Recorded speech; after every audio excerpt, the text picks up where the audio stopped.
അങ്ങനെ അൻസിബയെ ഔട്ടാക്കിയ തീരു എന്നുള്ള ബിഗ് ബോസിൻ്റെ ഒരു പരിപാടിയുണ്ട്. അതാണ് ഇന്നത്തെ എപ്പിസോഡിൽ നമ്മൾ കാണാൻ പോകുന്നത്. ഏതാണേലും ഈ പ്രോമോ കാണുമ്പോൾ തന്നെ അത് ഭയങ്കര എവിഡൻ്റാണ്. അൻസിബയെ കുറേ കുറ്റമൊക്കെ പറഞ്ഞ് ഈ ചെക്കൻ എന്ത് പറ്റിയെന്ന് അറിയത്തില്ല, ഇവൻ്റെ പണി കഴിഞ്ഞെന്ന് തോന്നി, ഇവൻ ഇപ്പോൾ ക്യാപ്റ്റൻ ആയിട്ടുണ്ട്.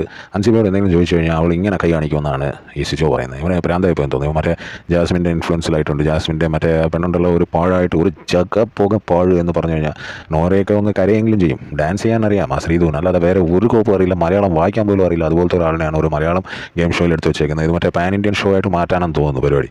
പിന്നെ സായി പറയുന്നതെന്ന് പറഞ്ഞാൽ ഭയങ്കര ഗ്രാഫുള്ള ഒരു ഗെയിമർ എന്ന് പറഞ്ഞാൽ അത് ജാസ്മിൻ്റെ ഗെയിമാണ് എന്നാണ് പറയുന്നത്. അവൻ്റെ ഒരു ഗെയിം, അവൻ്റെ ഭയങ്കര സ്ട്രാറ്റജി എന്നൊക്കെ പറഞ്ഞാൽ ഇങ്ങനെ തകർത്ത് കളയും. സായാണോ കൃഷ്ണനാണോ ഇപ്പോൾ. പിന്നെ നോറയുടെ അടുത്ത് എല്ലാവരുടെ അടുത്തും ചോദിച്ചതാണ് ലക്ക് കൊണ്ട് ഇവിടെ നിന്ന് പോകുന്നത് ആരാണെന്ന്. അപ്പോൾ നോറ ഉടനെ അവളുടെ മറ്റേ വിഷം ഉണ്ടല്ലോ, അവളുടെ അകത്തുള്ള വിഷം ഇങ്ങനെ തുപ്പിക്കളഞ്ഞു. അതിന് നല്ലൊരു മറുപടി ജിൻഡോയും കൊടുത്തു. ജിൻഡോ വിട്ടില്ല. തോന്നിയിട്ടുള്ളത് ജിൻഡോ ചേട്ടനാണ്. ഇവിടെ പലപ്പോഴും എത്തിക്സ് ഇല്ല